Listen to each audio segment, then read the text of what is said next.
Welcome into the Landon Tengwall Show. This is 5 things that you need to know before Penn State versus Oregon. There were a couple matchups and scheme things that I thought deserved a little bit of a closer look that I want to make sure you guys know heading into Saturday night. If you guys have been enjoying all the content, hit that subscribe button below. It really helps out the channel. We have been booming. You guys have all been amazing. I really appreciate the support. We also have live shows, 3 hours before Penn State versus Oregon, live call-in show, and then directly following the conclusion of the game, we also have a live call-in show. So it's going to be a good week, and I'm excited. Hit that subscribe button to stay up to date on all of that. And also, the Landon Tengwall Show merch t-shirts are finally out. The link to that will be in the comments below. 100% of the proceeds go to the Dawkins Family Foundation. That is Penn State starting center Nick Dawkins. Does a lot of work with underprivileged youth. He's also the Warfel Award winner. That is basically the Walter Payton Man of the Year Award in college football. So great stuff there. So make sure you guys check that out below. All right, the number 5 thing that you need to know. Will Stein versus Jim Knowles will be one hell of a chess match on Saturday night. So currently the matchup sits 1-1 after last year. It is game 3. Now, Knowles has shown virtually nothing on defense up to this point because Penn State hasn't played anybody worth showing anything. And the offenses that Penn State's seen can't even really pass the ball down the field. I mean, Villanova, like we hurt their quarterback. He had to go out. Like there was nothing to put on tape for Knowles. So we haven't seen any of those exotic blitz packages or him doing a lot of disguising of coverages. Now, on the flip side, Stein has really showed a lot, honestly. He's put a ton of different things on tape. There's a million different looks that Knowles and this Penn State defense has to prepare for. But at the same time, it puts a lot of stress on the defense that really hasn't made many mistakes yet. And I still think Stein's going to show some new things. Like it's not going to come in with just everything we've seen. Like he is going to put little intricacies in there, certain things that he's seen from the Penn State defense, although, like I said, haven't shown a lot. He's going to come in with some new stuff.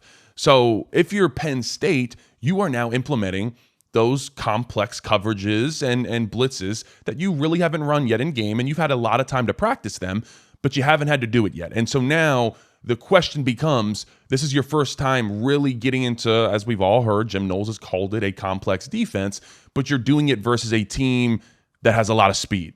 And so that starts to put a strain on your defense when you're trying these newer things that you've been practicing but haven't done in game. And it's also versus a talented, speedy team. I'm excited to see kind of how that unfolds there. And the other piece of this too is that I think a huge goal for Knowles in this game, really in any game, but especially in this game, is you got to get after Dante Moore. You go back to the Big Ten championship last year, Dylan Gabriel had a ton of time against this Penn State defense, and he was able to dissect them. So you cannot give speed time. You give time to speed to get open, good luck, because that can get really, really dangerous. So something else that I think is not really talked about much. In-game coaching has significantly changed these past really year and a half in college football because Michigan cheated their butts off. Now the NCAA allows teams to have tablets on the sideline. You also have the microphones in the quarterback's helmet and normally the middle linebacker, but also you have those tablets. So if you've ever seen the NFL quarterbacks like spike a tablet into the sideline after they threw an interception, that's what we have now. We didn't have it for the longest time. And so when I played, you'd come off the sideline and the coaches would be like, hey, like what'd you see on play 6? I'm like, dog, it was a 12-play drive. I just hit my head on the ground. I got my 7th concussion of the career. I don't know what I saw. And it's like, oh, okay, whatever. We'll figure it out. We'll watch the tape later.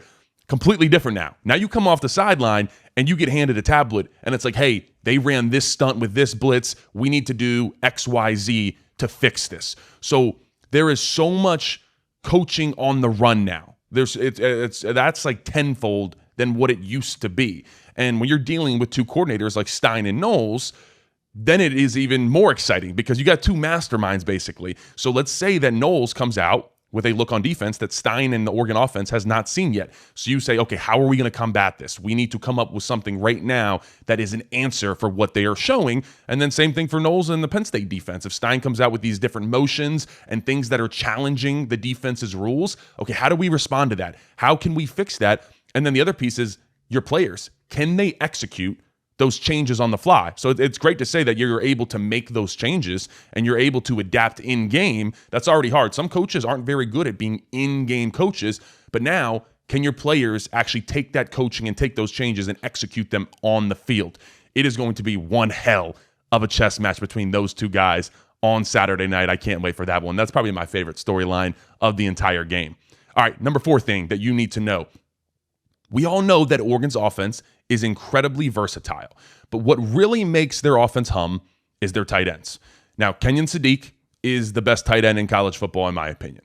A nasty run blocker whose top-end speed is up there with the best of them. It's really hard for linebackers to stick with him in the vertical passing game. And then you also have Jamari Johnson, their number 2 tight end, who's not as physically gifted as Sadiq, but similar scenario there where he's a little bit of a mismatch and a very good blocker. So let's talk about personnel for a second.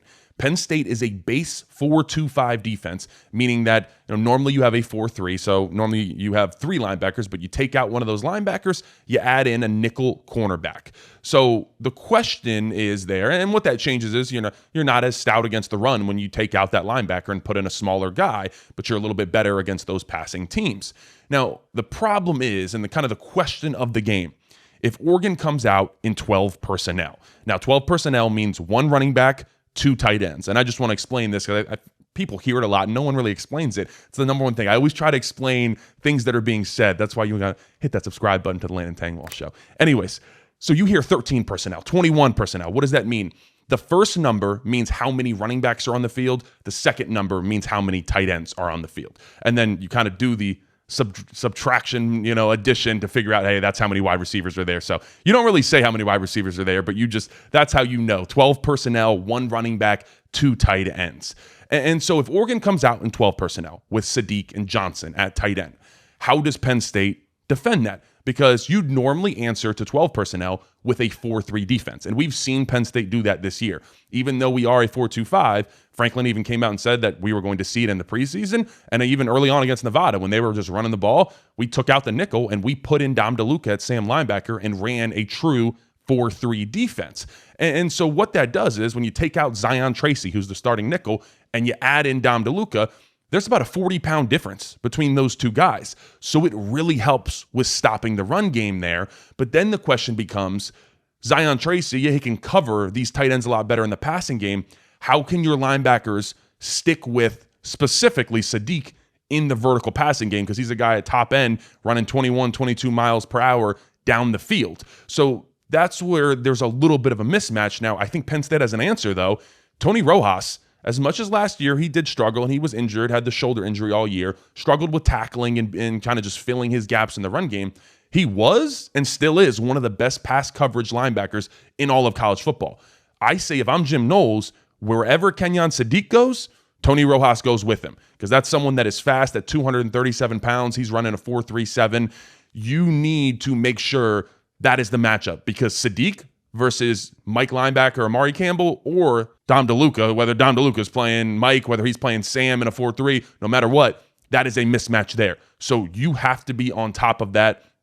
And let's talk about Kenyon Sadiq for a second, honestly. As I said, he is one of the reasons this offense goes the way it does and how versatile he is. He needs to be identified on every single play because you will get jet motions from him. You will get tight end screen passes. You will get him, running vertical down the field. You got to stick to him and just moving him all over the place as a run blocker. They love pulling him in the counter scheme game and just like I said, he can move quickly and he is an elite run blocker when they move him. He is the it factor for this game. But like I said, for the most part, I think in the passing game, Tony Rojas is the answer to try to slow him down. There's not just one answer, and it's not like Tony Rojas can just shut him down.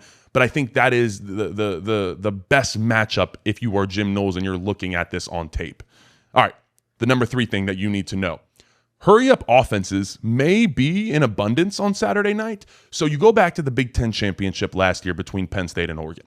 Oregon came right out of the gate, and they went hurry-up, and the Penn State defense was not ready. They were misaligned. They were all over the place. Went right down the field, Oregon did, and they scored a touchdown. And also, that was capped off by Penn State Mike linebacker Kobe King was throwing up in the end zone while Kenyon Sadiq was running like a little wheel route and just didn't even get over to cover him, and he was wide open for his second touchdown of the day. So that kind of encapsulated all of it, was our linebacker throwing up off of Oregon's hurry-up offense. And so it just really confused Penn State there. Now, on the flip side, Penn State didn't come out right away, but around the second quarter, they started to bring out some hurry-up offense. And what they did was Oregon was still trying to line up. They snuck Nick Singleton out on a wheel route and hit him for about a 40-yard touchdown right over the middle. So I think both teams so far up to this point have shown sprinkles of hurry-up through their first 3 and 4 games of this season. But I think there's different ways that each team's going to use it on Saturday night. I think if you're Oregon, you try to use it to, you want to get up on the defense and move, but I think you can also use it to kind of take the crowd out of it a little bit. You can use that as a tool on second down going into third down. You say, hey, if it's, second and 10 and we only get 4 or 5 yards here, really, we don't get the first down. I don't want to give this stadium 45 seconds to turn the volume up. As soon as we complete that pass, hey, let's get on the ball, let's call the play in, and let's go. Don't let the crowd be a factor. It's going to be no matter what, but that's a way you can kind of take the crowd out of it a little bit. Don't let them fully get that, don't let them get that going. So that's something that you can do there, because you don't want to be in a situation where you're calling in the play and you took your time and you're like Kevin Jennings, SMU's quarterback, that had to go like this and put his hands over his helmet, and that turned Beaver Stadium up even more. So you're coming into this game, if you're Will Stein and Dante Moore, with a plan of, how can we best get these plays in? How can we best take the crowd out of this game? Now, knowing Penn State, as far as hurry-up offense, they want to do it after chunk plays or explosive plays. So say you hit an 8-yard run or a 15-yard pass. It's get up on the ball. Let's go right now. And what we've seen up to this point when Penn State does that this year is just another run. It's just followed by another run.